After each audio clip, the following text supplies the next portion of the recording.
So, good morning, everyone, and welcome to Political No Brainer, the podcast where we move past winner takes all politics and into real conversation. I am today excited to have a guest, Lisa Eckman, the author of, and let me get the name correct because uh, Deprogramming Democrats and Uneducating the Elites. And now, so let me jump right into my first question. Were you a progressive at one point? I believe I know the answer, but I want to hear the answer from you. I was a progressive at one point. I believed I was, I think I was a very far left liberal who dabbled in progressivism, I guess you might say. I believed, and I think that this in more government is better, and that the answer to our problems and our questions would happen if we just gave the government more authority, more money, more programs. And so I think that made me very progressive. I would have been considered, very socially liberal and progressive before as well. So I love the answer because I think in a sense we have a sense of similarity here because I've never been a progressive, but I've also never been a staunch conservative. So I always call myself center right. I've always called myself an independent thinker, a realist. I said one time I used to joke maybe we'll start the reality party. I don't know if you're familiar with Orlando's one of his premier personal injury attorneys, John Morgan, is talking about starting the capitalist party. And I was like, wow, this is a great idea. I'm a capitalist. I love it. I love the challenge of being able to really achieve more. And I can honestly, on the progressive side, I never saw the Bernie Sanders story as a success story. I saw it as a concern. I saw it as a 12 million young people giving up on all hopes and dreams are really doing what we do best here in America. Simply put, not to delve into that topic or Bernie Sanders in particular, but there is a sense of frustration. There's also a sense of the yearning. This current administration, this president, there's been a yearning. Somebody has to do the heavy lifting. And here he is. He's doing it. And I've argued the point that I don't think he's effective in his approach. I do think the heavy lifting needs to be done, and a lot of change needs to happen. But if you change everything, all you've really accomplished is if you've gone full circle back to the need to reanalyze where we're at, and where we're going, and how we're getting there, and where we want to be. So when you just go full circle, when you don't think about what really works. So one of the topics I read in your book was DEI, and I want you to expound on that because I always use the example, the one example, and there's a thousand on both sides of the aisle.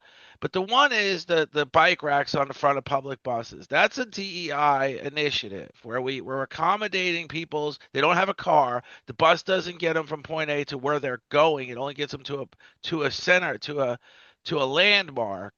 So you could get to the Florida Mall, but you can't necessarily get to the store you're going to 3 miles up the road. So there's your bike. So that's my point on DEI is there was good in it. So the sense of just taking a wrecking ball to it and calling it all bad was my concern. So I think, what terms we use, and this is a point I make a lot in the book, has a huge impact on how we view reality. I don't object to, and in fact, I worked for 20 years on disability policy. So in Washington, D.C., as an advocate and lobbyist for mostly Democratic causes. And so I don't think anyone is suggesting we should get rid of these accommodations. The other one that people with disabilities would often use as an example is the ramps into and out of buildings. Well, they don't just help someone with a wheelchair who uses a wheelchair, they also help a mom who has a stroller and needs to get in the building. So these are some common sense sort of accessibility things that I think benefit people beyond maybe the person that we had in mind when we put this into place. So I think what we need to be very careful about is drawing a distinction when we talk about creating quotas in hiring, for example, or lowering standards for eligibility for certain jobs, or creating a preference for someone that completely removes merit from the equation and just looks at a person's innate characteristics without whether they might meet the requirements for the job. But I will want to, when we talk about DEI, there's a really important word in there, and that's the word equity. And I would pause and ask you, can you define what equity means for me? Well, I, equity to me means just being accountable. To me, it just means being accountable. So when you talk about in the sense of DEI, are we being accountable, like you said, to a certain person because of their color, because of their is then no, I don't think that's necessarily fair. And I do understand, and I can't even debate the point with you. The fact of the matter is, you worked in the industry essentially for 20 years with very progressive liberals, but and maybe it's gone too far, which is the case, and I don't mean to go on too long. I really want you to No, do that's most of the okay. talking, which is the case where we started with the New Deal and it's been expanded for literally 50 years straight. But what we've got is you've had this progressive expansion. Where we're at today is the wrecking ball. The we've I use the term, and it's probably the wrong way to say it, but we've turned the New Deal into the screwed deal. And I don't, that's all I'm saying. I'm not arguing the point that we need to reanalyze things. And I'm going to get to another point in a little bit, but I want you to build on that. When you say, are we Sure. So equitable? I didn't you kind of proved my point. Equity is impossible to define, but we have this thing called equity. And somehow throughout probably around 2005 or so, maybe as when Obama came into office for the first time, we switched sort of from an equality framework where that means we all have equal opportunity and are given equal chance to succeed to an equity framework, which means everybody is gets equal outcomes, which is completely inconsistent with our Constitution. It's also completely inconsistent with a meritocracy, a society in which some people are necessarily going to do better in outcomes than others because of their skills, their talents. And we should want that because that's the incentives to do better, to create. That's capitalism at its core. It's the free market working. But when we start saying, no, we need to focus on equity, which means that we need to have policies that may correct for what I believe are a historical wrong, which may no longer actually exist. Then we start having people in positions of power who get to decide who succeeds, not based on their merit, not based on their talent, not based on their creativity, their inventiveness, but based on these characteristics that they really don't have any responsibility for. And it goes very far away from Martin Luther King Jr.'s, I want to be judged by the content of my character and not the color of my skin. And what we started to see is that, the group that started to be really discriminated against is white men because they didn't fit into any DEI boxes. And you can see when you apply for a job, often they will ask you, how do you contribute to the diversity of our company? As opposed to how are you going to contribute to the success of our company? How are you going to make our company better? So uh, and you can easily define equality. Equity, and I have it in the book, Deprogramming Democrats, can have any definition based on the person who is defining it. And one of the things that has happened in our discourse and has happened to our country is we're moving so far away from what would be called an objective reality that we can all agree on. People will tell you, well, you have to look at my lived experience. Well, that's based on your perception of what has happened to you. Now, you might ask 10 other people and they might give you a different, reality than what you saw. But you have to look at my lived experience. And once you remove an objective reality, then someone gets to define what reality is. And in general, that someone becomes the government or an authority. And that is a road away from individual freedom and towards a collective type of government, whether that be socialism, communism, or fascism. And and then the government gets to decide who gets what and and how everything gets divided. So that's sort of why I am not opposed. I believe in equality. I believe everybody should have the same opportunities, the same legal protections, all of that. But we can't guarantee the outcomes that someone has once we give them that opportunity. And I think that's what the current DEI environment has done. And it kind of makes us question, you hear people say, well, that's a DEI hire all the time, or that's a DEI admission. And it takes away from the actual success of the people who work really hard and do the work and are qualified, and puts questions in our minds about, is that person actually qualified for the job, or did they get it because they are a person of color, or because they are a person with a disability, or because of these innate characteristics that have nothing to do with their actual merit, and actually, in my mind, takes away from their actual achievement. Well, I absolutely agree. The only problem, the only thing I may disagree with is to concern yourself with a condescending tone that's floating through the workplace. There's a lot of condescending tones that are flowing. Then there's a lot of acronyms that flow through the workplace. So I always use the example of the Affordable Care Act, the ACA. I said that most people tell me it's not affordable, and I always say, the acronym should have been the Available Care Act. If you're in desperate need, you have health care available to you at a rate that's just the same as it's just based on gender and age. So when we talk about DEI, just like you said, the equity, we cannot define equity. We agree on that. Then comes the condescending concerns within the workplace, and there's also a difference between hiring in the public sector and hiring in the private sector. Now, and you actually have the choice of feeling like you're not going where you should be going and going to another company.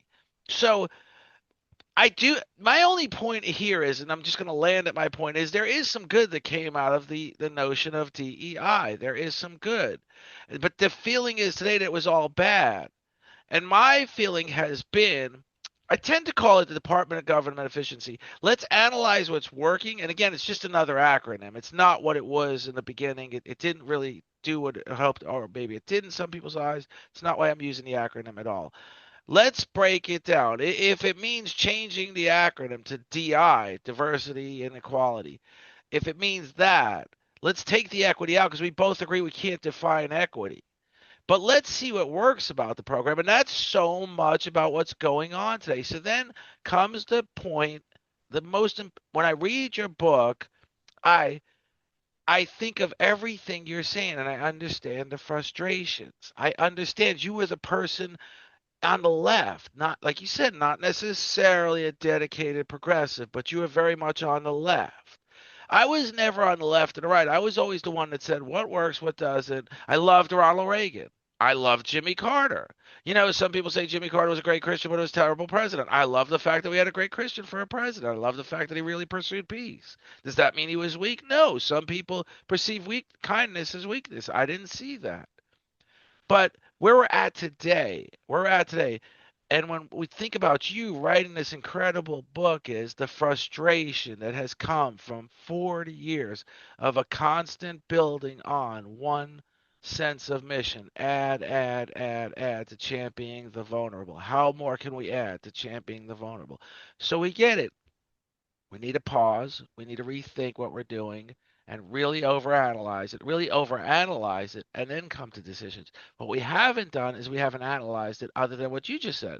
You analyzed it in your book, but nobody in power is analyzing it. There's two sides colliding in America. Do we vote this guy out or do we support this guy 1 million percent?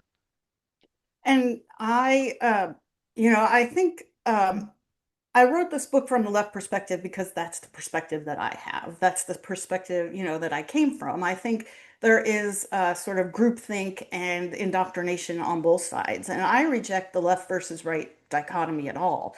I think that there is a very powerful political establishment in this country that is not any more responsive to the actual voter and what the citizens want, and instead is responsive to the donors and the lobbyists who pay them lots of money. And to give you a scale, I think it's important to sort of keep in mind that last year in 2024, lobbyists spent $4.5 billion lobbying Congress. Okay. This is money that is spent to get the ear of every member of Congress. So, and I believe, let me just look at my little notes here, $734.9 million of that came from the healthcare sector, for example. So, is it a wonder that some of the policies that are created by Congress are not affordable for us because they focus on the profits of the healthcare? system, probably not a wonder. And then when you talk about the 2024 election, over $16 billion was spent on that election through political action committees. So there's a tremendous amount of money that is affecting the establishment. And the two parties in Washington are both part of that establishment. And I kind of say they're both the wings on the same bird. And we get one flapping harder, so we turn that direction, then we get one flapping harder. But in the end, the people that win are not we the people, the voters. And I think part of what also has happened is that you mentioned the Affordable Care Act, and I was there working to get it passed. I, worked on healthcare a lot as a disability advocate, and I really thought it was great. And making sure that people have access is really good. But at the same time, that represented a dramatic shift in our healthcare environment where it took the power away from the states and gave it to the federal government. And like many areas, education, we've gotten so far away from our founders' ideals about what our country is supposed to look like. The federal government was supposed to have these clearly outlined powers, and then everything else was supposed to be left to the states and we the people. Our Constitution specifically says that in the 10th Amendment. And so basically, we've gotten so big that it's really hard for someone sitting in Washington, D.C. to understand what it's like in California, Alabama, Florida, and Maine. And those are very different circumstances. Someone living in Los Angeles and their healthcare access and what it will mean if you mess around with federal requirements is going to be very different than for someone who lives in rural Alabama or rural Maine. The health environment is different, and who's going to know better, the federal government or the states, about what that state needs? And so what we end up doing is, I think you're right. There are things that in the Affordable Care Act that are probably very good policy. So everyone should be able to get health insurance if they want it. On the other hand, by creating this one size fits all for a country of over 340 million people with very different healthcare environments, very different infrastructure, very different concerns, very different economic situations, you create a disaster. And that's what we have with the Affordable Care Act. People who were really happy with their coverage couldn't see their own doctor anymore, or their costs went way, way, way up as opposed to being affordable. People who are really healthy who only wanted catastrophic coverage could no longer get that. And shouldn't that be their right? And maybe that would work in certain states. So my point is not to really dissect the healthcare piece of it, but to kind of look at and to kind of support what you're saying.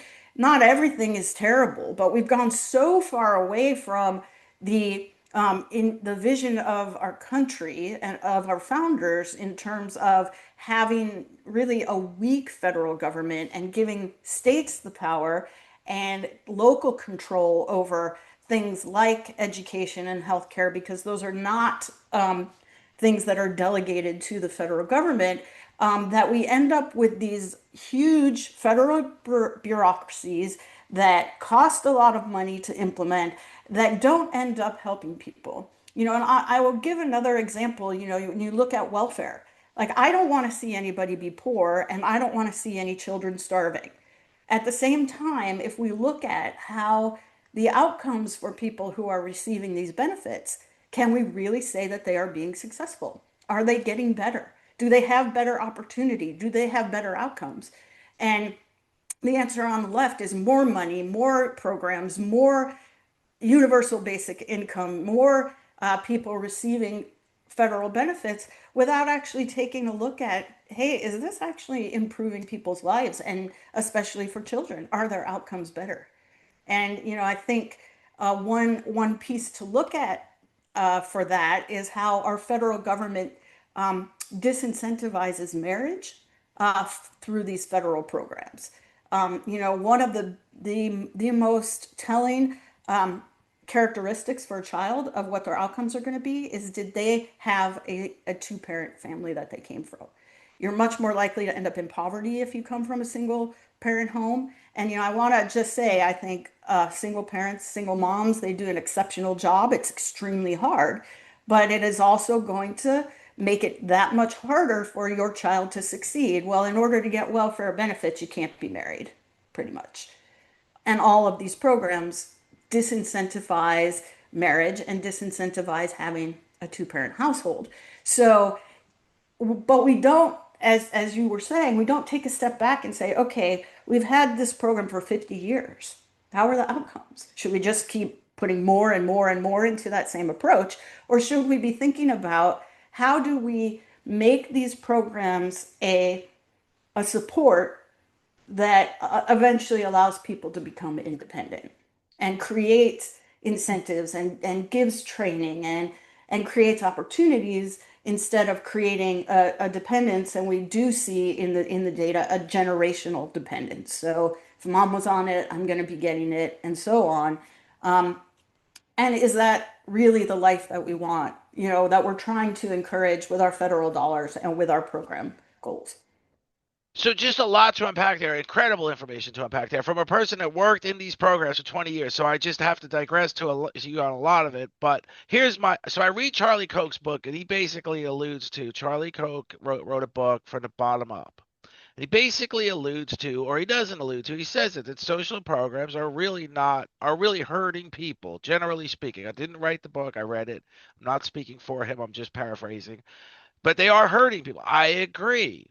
So then I always use the example social food stamps.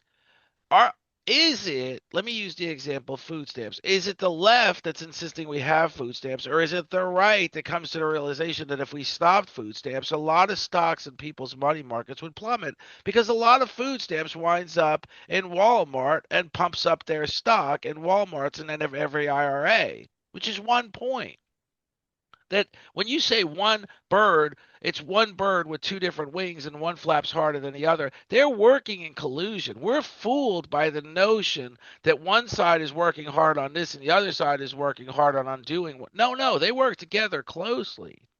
Then we No, come they to do. They do. And well, that's more what I meant is that they try to give us the illusion that we They give have a us that choice. illusion, but they're saying, "Here, Yeah. you take the wings today. The strong. You're the strong wing today, and tomorrow we'll be the strong wing, and then we'll present this narrative that we've argued our way through it. We're coming to no conclusions. We're arguing our way through it. We can't come to conclusions. We're actually at a point where the gridlock's the worst thing. It used to be the winner takes all politics was the worst thing. Now the gridlock is literally. I think we're facing a government shutdown again, and then some people say the whole government shutdown thing, like J.P. Morgan says, every time even just the threat of a government shutdown, it costs us $1 billion to revamp all our contracts because we don't know if the government shutdown is coming. So they're talking about just eliminating the debt ceiling. And I'm like, well, I don't know that that's the solution. But somehow I feel like the two arguing are trying to figure out a way to eliminate the debt ceiling because they both want the debt ceiling gone. There's no way I believe either one is adamantly opposed to just eliminating the debt ceiling. No, I agree with you. I do want to draw a distinction, though. The government shutdown that we're facing at midnight, 12:01 tonight, is about the annual funding for the government as opposed to the debt ceiling.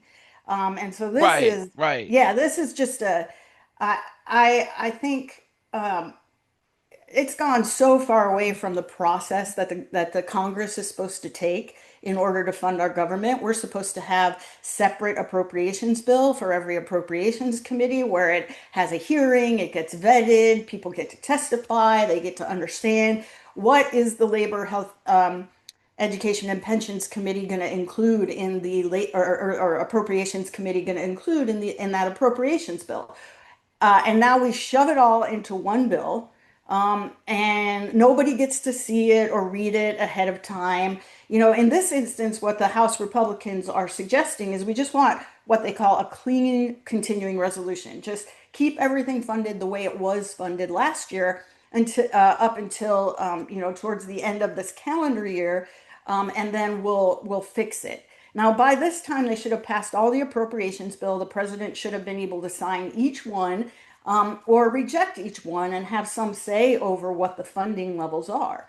But I'll point you back to this lobbying situation that if I were a lobbyist who had money, I mostly worked for smaller organizations and organizations representing poor people, so we didn't have the kind of money to lobby that I was talking about before. But if I was one of those lobbyists, I would much rather have this sort of Christmas tree bill that they call it, where they stick all this funding in and nobody gets a chance to dissect it apart bill by bill, subject by subject, and the president gets offered this take it or leave it.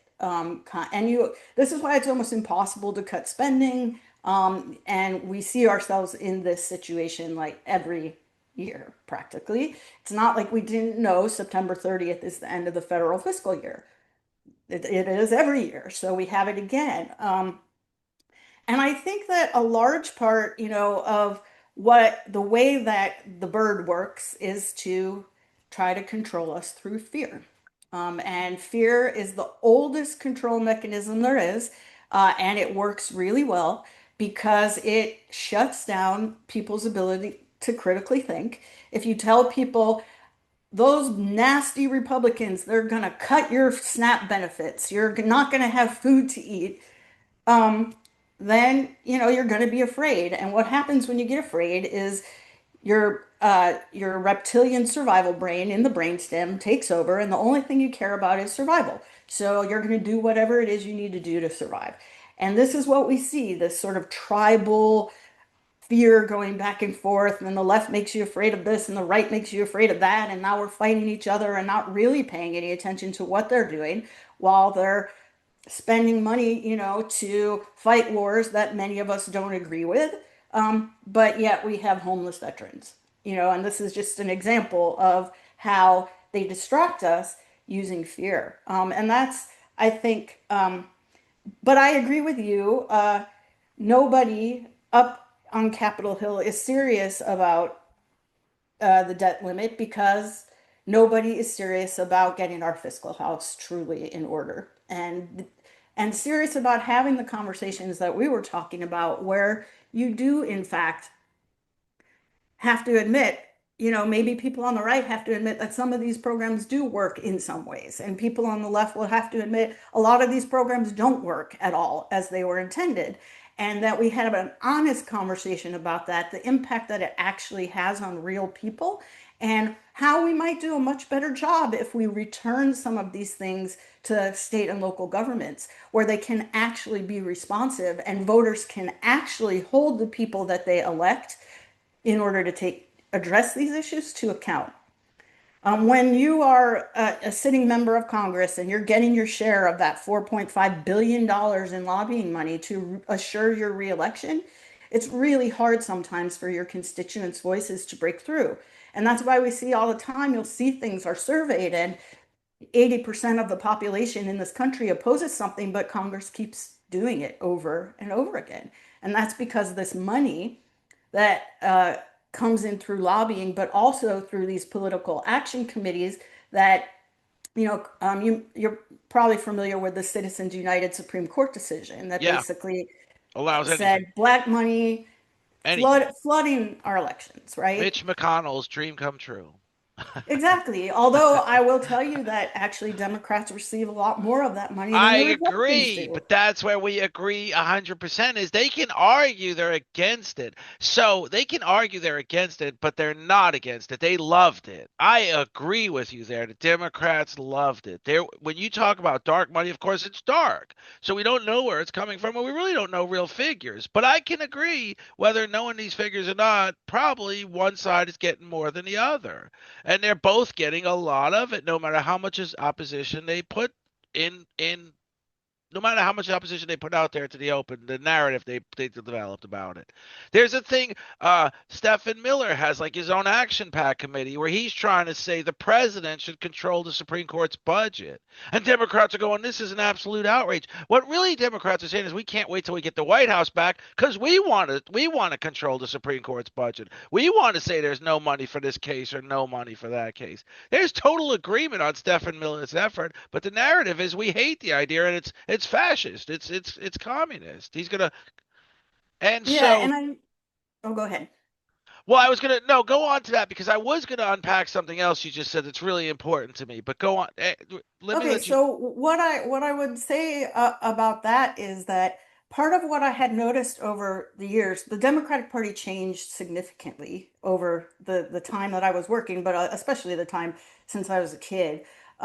And one of the things that I have found is that Democrats seem to get less and less principled about things. They don't start from a governing principle and then uh, create policies based on that principle. And one of the things is, I would say don't ever do something in power you don't want your opponent to do.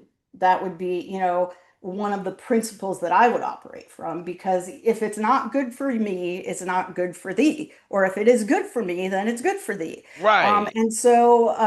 But all sorts of principles, we've gotten to a point with a lot of people on the left where the ends justify the means. If we can get to equality or equity or get to socialism, I don't care how many people have to be hurt or die to get there, because the end goal is more important. Whereas, and again, I'm not saying this doesn't happen on the right also, but the right tends to have these principles of smaller government, and I think one of the challenges is, and then we can, move on to what you wanted to unpack, but if the scope of the federal government's powers, and let's not even get into what the intelligence agencies are up to, because that's a whole other conversation, has gotten so big that I think anybody who's trying to rein it in would have to take and use those powers. So maybe the way President Trump is going about it, you can disagree, and maybe he's taking a sledgehammer when you might prefer a chisel. Um, at the same time, though, um, it is so sprawling and is has its tentacles in every aspect of our lives now that and you kind of have to take advantage, I think. And I don't mean that in a pejorative way or a putting down way. You have to use the tools that you have, and those involve using some of the powers that, the quote unquote other side gave themselves in order to expand the government, in order to bring it back into balance. And this is very much why I pride myself, why with political no brainer prides itself in bringing in people from all sides. There is no winner takes all in this conversation. We are agreeing, and I don't think we've disagreed really yet. But moving forward from that, not just priding myself in my podcast or my effort to get the point across one way or another. When you mentioned homeless veterans, so I'm going to get into a couple of different things here. First of all, there's this illusion or this misunderstanding that homeless veterans are mainly homeless because of PTSD, and that's actually not true. A lot of times, why homeless veterans are homeless is because they enter the military simply because they don't have the skills to succeed in society. And the military is three hots and a cot. They leave the military without the skills to succeed in society. So succeeding doesn't mean building the next Amazon. It doesn't mean, I'm not calling that success. I'm saying they don't have the skills to pay rent, car insurance, own a vehicle, fulfill an agreement or a responsibility to show up for work 5 days a week at a certain time, take a break at a certain time. They don't have, in the military, someone's going to beat down their door and make sure they're at work at 8 a.m.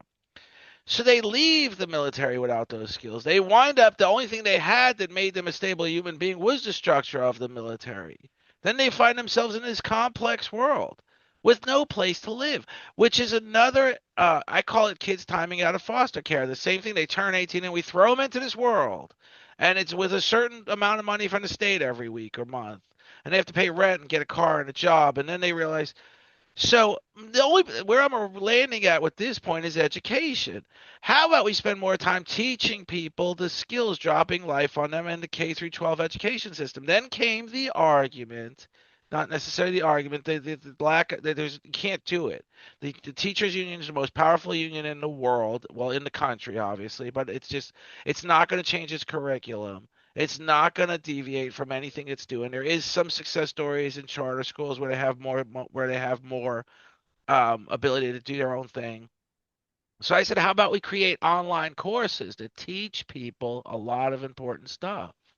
that is voluntary online courses? How about we get a lobbyist in Washington that creates the funding for those online courses? And of course, there's going to be so much discussion about what those courses should encompass and shouldn't encompass. But when you and then when you said about the Republicans sort of have a better playbook or sort of had a better discipline about a more principled discipline, I I agree and I don't agree. So the one thing I do agree with is Democrats have latched onto things simply to create a dedicated voter base. It's not necessarily their thing, but it's like when I go on the SupremeCourt.org website and I listen to oral arguments, Mahmoud versus Taylor. Democrats are arguing kids have to sit in the classroom and listen to the reading of Little Johnny Has Two Daddies. Then I listen to Republicans say, but this same school district that's arguing that if you allow the kids to opt out of these classrooms, it's just going to throw our whole schedule into a tailspin. Then I listen to Republicans say, but they're letting kids opt out of singing certain religious songs in choir. They're opting kids to opt out of other things. So so Democrats argue this mute point. They lose the case to say we want this this dedicated voter base to be ours. So whereas Republicans say we argue this case on the basis of reality. So is it that the Democrats, being a Democrat, being a person that lobbied on the side of Democrats, are they just bad at the game of politics, or they really have principles that they strongly believe in? That we should have our kids listen to these books. Um, I think so. This gets into, I have an entire chapter on education in the book because I think it's a lot of why we find ourselves as a country where we do. Our education system is really an indoctrination system, and it is completely tilted towards the left. In part because if you look at universities, 9 out of 10 professors at universities are Democratic. 95% of donations from professors go to Democratic candidates. So and these are the schools who are teaching the teachers as well in schools.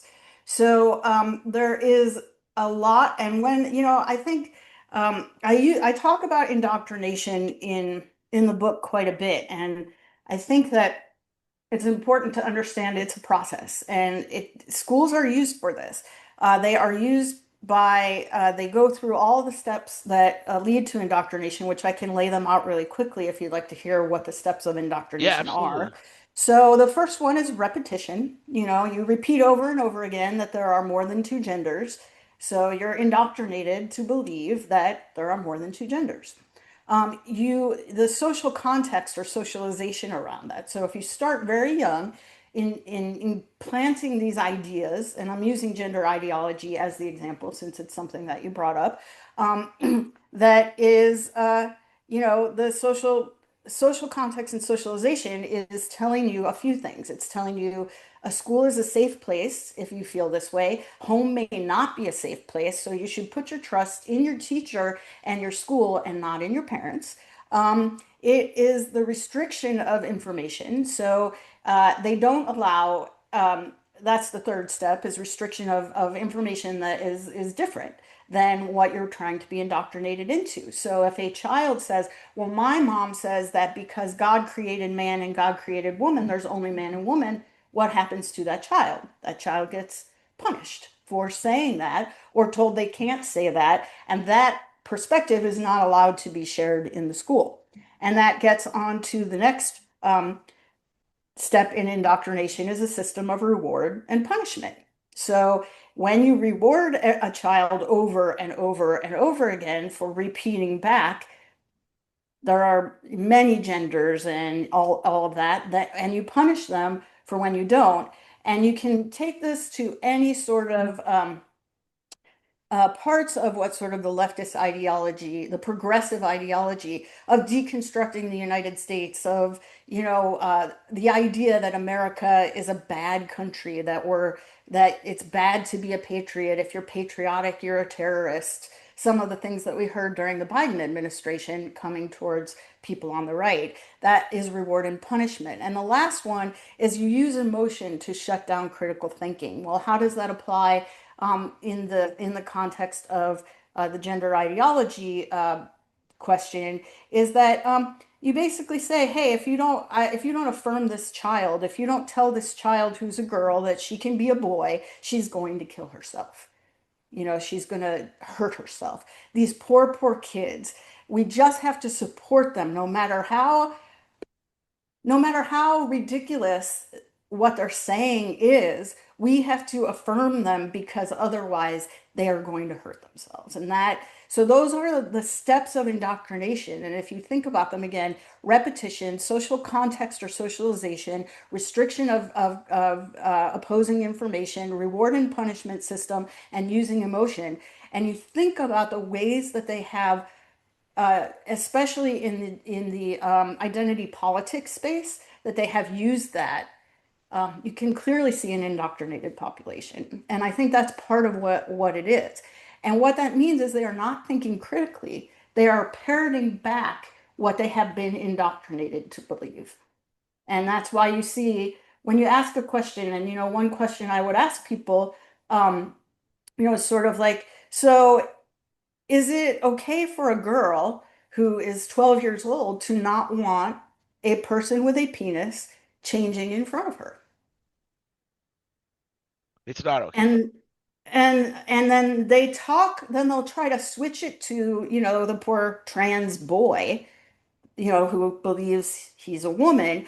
And I say, but why is what he feels more important than what she feels? You know? And it's like trying to push a little bit at the assumptions. But what has also happened is that um, I would say that people on the left have what they call selective empathy now.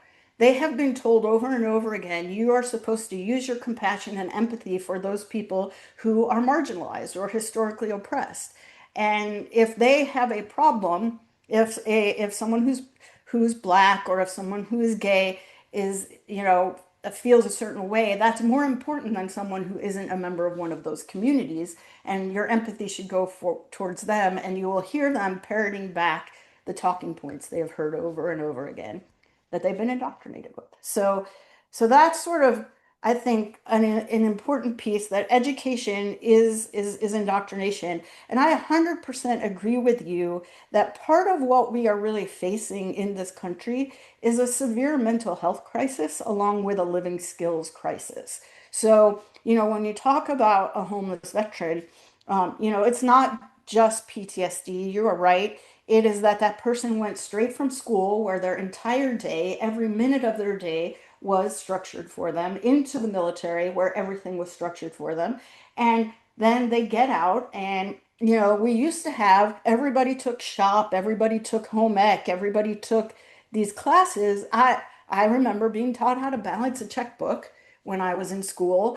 I remember being taught I learned about credit cards. I learned about interest. I learned about these things. And I don't think we are doing a very good job of teaching our children. And we haven't been. We've been pushing so far to these standardized tests. And, I would say that we created the illusion that if you went to college, no matter what college it was, and no matter what your major was, you were going to succeed economically. And I think that was a lie. And I think we have hurt a lot of young people who maybe could have already owned their, you know, air conditioning repair business, their HVAC business, and be making a good living and doing something that directly is valuable. People need heat in the winter and they need air conditioning in the summer. And they have a skill that is going to be valuable no matter how the information age changes. I think we're going to see with AI, a lot of people who have these degrees are going to be completely worthless in a few years. And we're already starting to see people getting laid off for it. So we created these generations where practical skills, critical thinking skills were not taught. What was taught was, how am I going to go to college? And then now all these kids have all this student loan debt. And in my opinion, many of their degrees are not worth the paper that they're printed on. And now what are they going to do with that? And in the meantime, they didn't get taught how a loan actually works. Like, if you don't pay the interest each month, that it compounds on a student loan. So that if you take the lowest payment plan, you're you're actually going to end up owing more in principal than you started with. They don't know that because we haven't taught them those skills.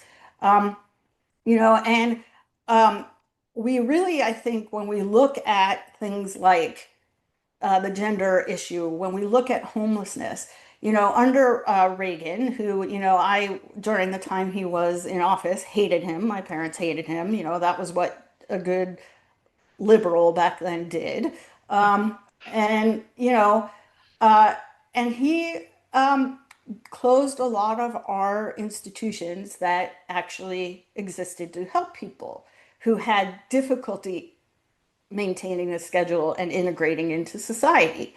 I do want to say that a lot of those institutions were horrible and deserve to be closed, but we didn't put anything in its place. And it's We didn't when we're put, that's where we're at today.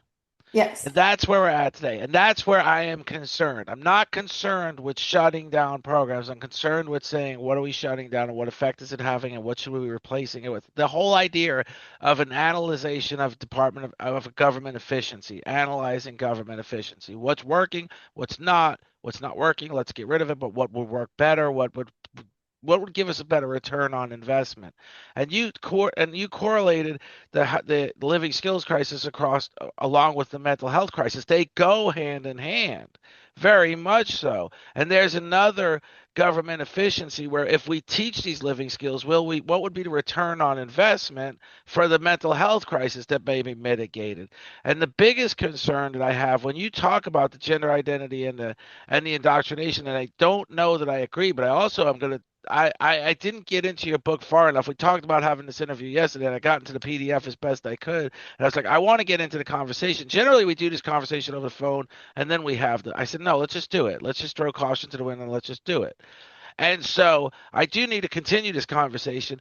The thing that's concerning to me is when you mention children committing suicide, there is literally hidden numbers. There a school I know for a fact not far from me has a high number of teenage suicides with no figures available. I don't know what's causing it. All I know is I'm completely devastated to know it's there, that number exists. So I do want to spend more time understanding if it is the school system's indoctrination or if it is something we're missing. So I think that I wouldn't blame it all on indoctrination. And here's what I think is really going on. We as a society, so I can't speak to the world, I'm just speaking as America. Have the ability to connect in situations like this, but we are becoming completely disconnected from one another in real life. Um, Children's, like, I cannot tell you how it breaks my heart every time I go out in public and I rarely see a parent talking to a child. Everybody's on their device. Everybody is looking at the phone. So parents are not connecting with their children the way that they used to. And I don't blame them because the same thing happened to them when they were kids, but we're now several generations into the technology, situation. And now we have parents who were raised by an iPad or a television screen raising children, and they're giving their 1 year old tablets and they're letting their 2 year old sit there and just stare at content. And so we're becoming much less connected to each other. We're becoming much less connected to nature. And we have seen, although I think we're seeing a somewhat reversal of that post COVID, but we're seeing a complete disconnection from the creator and from God and from spiritual connection. And the more connected we are to the creator, the more connected we are to one another. So I think we have this spiritual malaise. We have this lack of connection in young people. And if back in my day, if you did something stupid and kids got on you about it, it usually disappeared in about a week because someone else did something stupider. But the internet is forever. The internet is forever. And social media has a horrible effect on young people. And I think AI is also going to be something that we really need to take a look at. But I think my point being that we have this mental health crisis. I think we also need to take a look at, and I'm really glad that Robert F. Kennedy Jr. is looking into this, is the over medicalization of our children and how many kids get put on a really strong anti-anxiety, antidepressant, ADHD drug, um, and how does that affect our mental health? And this is a topic we could go on, have another hour and a half conversation about this alone, but the state of science around drugs and pharmaceuticals is terrifying because I was doing when I did research for the book around the gender ideology, I was like, okay, let me look at these studies that we're relying on that it's okay to give a teenager puberty blockers. Well, guess what? There are none. What about giving someone cross-sex hormones for years? Well, guess what? There are no long-term studies on that. How about just giving women the birth control pill for 4 or 5 decades? Where are the longitudinal studies on that? And not No. physical health, mental, but there aren't. So what we have is these kids, and I think so you take the fact that socialization is not happening. People are more disconnected from their peers. Some of them cannot have a conversation in person. Um, the ability to be cruel and mean online without having to look someone in the eyes, without having to see what you're saying affects them, has a large impact on the kinds of humans we are raising and the environment in which these things are happening. And I think, you know, I don't blame it all on parents because, quite frankly, the economic situation that young parents face is horrific. It's almost impossible for a mom to stay home and raise their kid economically. Um, and um, I don't blame them for putting, a tablet in front if they are cleaning the house and they just got home from their job and they don't have time to engage. I understand where that comes from, but I also think we have to be honest about what the implication of that is and what the implication of the loss of community is. If you don't go to church, how are you connecting in your community? If you don't have civic organization membership, if you don't have some of these activities that we used to have that brought us together and made us see each other as humans, even if we disagreed about things, um, you have very sad, lonely, disconnected people who are young people who are looking for connection. And wherever they find that connection is where they're going to end up. And a lot of that, I think, a lot of people call that the social contagion model of gender identity, meaning that they go online and they find this community, and for the first time, someone says, "You're important, you matter." No, if you all you have to do is say, you're in the wrong body and you're one of us, and we welcome you, and we're going to be here for you, and we support you. And meanwhile, in the real world and around them, they don't have that. So I Well, think a that leads lot. to an important point. That's a very important point that we need to, I don't know how address, but when that gets you down, that goes down the rabbit hole of how you draw kids into gangs and how you draw kids into sexual trafficking and there's a lot of that's and like you said, you can't blame the single mom or the two-parent household. There's only so much. It takes a lot just to keep the lights on, which is really. Uh, such an important point you made, and you made it in such a way that it's incredible. But we need to really delve into that too. So, I didn't mean to interrupt, but I just felt passionate about that. But go ahead. No, no, and that was really the point is that, we can talk about what the effects are. We can, talk about, I mean, homelessness is an industry. People make millions of and tens of millions of dollars off of homelessness, and they don't ever seem to change things. I mean, I've seen many people, many studies where they actually give people homes and then they end up destroying them and would rather sleep on the street. Well, why? There are a lot, it's a multifaceted issue.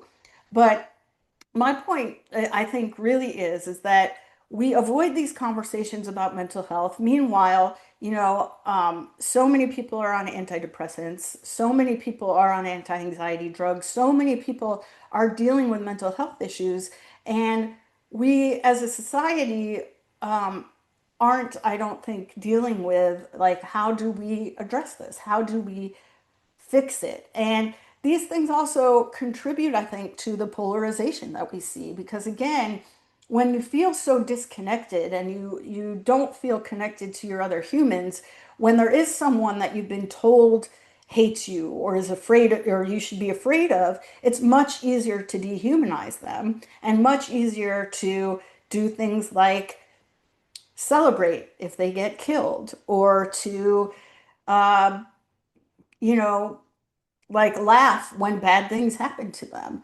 And it's a perversion of our compassion, and it is a really getting away from, trying to see that we have more in common with people we disagree with than we are being told that we have, and that if we would take the time to actually have conversations like the one we're having now, we might be able to see that shared humanity and see the fact that we're being played by the bird in Washington. And I think, that's why I always come back to, you know, I think we have to make a choice too. We have to decide, are we a society based on individual liberty and freedom and capitalism?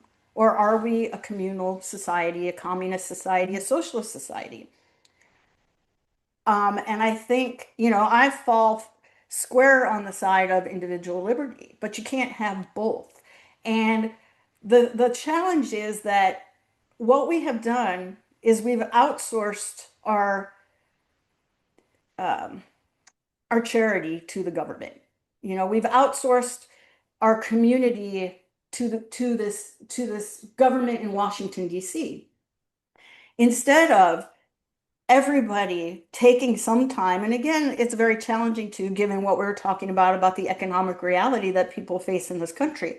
Instead of, what am I contributing to my own community? What am I contributing to the people who live down the street from me, to help create a better community, to help ensure prosperity for the people around me? And in some ways, being able to say that is privilege, because I'm not, you know, um, sitting here saying, are my lights being turned off tomorrow? Do I have to choose between a prescription drug and my meal? But at the same time, I also think when we outsource all of our charity and care and compassion to government programs, it creates this kind of disconnection and lack of community that is really creating challenges for people's mental health in this country. This is a great point that we're going to leave off on because we're going to continue. I'm going to delve deeper into the book because it's an incredible book. It's an incredible vantage point. I was really excited to have you on, and we've had a great conversation. But I want to continue the conversation, and Sure. there's so much more to talk about. And each point we make, we could spend an hour and a half on, really. And I want to do that. I want to spend more time. Can we continue this another time? Oh, yeah, sure. Just if I could give one quick shout out, that the book is available on Amazon, Yes. and it's available on Barnes and Noble. It's Deprogramming Democrats and Uneducating the Elites: How I Escaped the Progressive Cult. And if you want to find out more, you can check out my website, deprogrammingdemocrats.com. Thank you, Lisa Eckman. I thank you so Thank much. We you. It will was talk soon. It's my Sounds pleasure. good. It My was my pleasure. pleasure Thank as you. well. Thank you so Thank much. you Have a so good day. much.